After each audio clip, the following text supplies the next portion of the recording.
Amerikaan maal lugoote kunoo bilbilatti waraabaa kun asitti hojjete. Kunoo chaayinoonni warra kana hojjetan warra biyya lakkoo galata guddaa nurraa qabu. Yeroo biyya laatti waan ta'e qote Amerikaa fa'aa keessaa bishaan faan namarra yaa'u yookiin manni nama fa'aa gubatu yookiin fooqii fa'aa garagalu dheekkamsa rabbiiti. Rabbi dheekkamsatti fide. Rabbi takka gooteettu. As Itoophiyaa keessaa hoo yeroo Affaar fa'aa keessaa lafti faan adda'e kunoo sandeelii moo ixaana wayii itti fakkaatan isa maayitti choola abidda aaru sun. Yeroo dhoqqee biyyoon kun abidda tiree beela farda sun. Kun immoo eebba rabbiiti. Meenatti maami dheekkamsa rabbiiti. Achitti dheekkamsi dheekkamsi lafa roqomsiisuudhaan kunoo as koyyee facceeti namni kunoo kufaara walitti jiran namni faan siree gara bulee ganama gaafa qabu wal bukkeetu wal arga. Deemee dhufee jijjigee jechuudha. Innoo eebbamu maaloodha.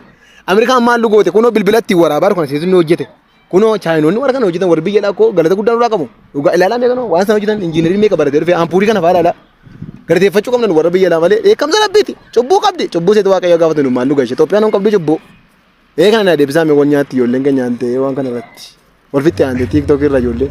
Hidhiingi nama naan fuutuu abbee malee gaarte.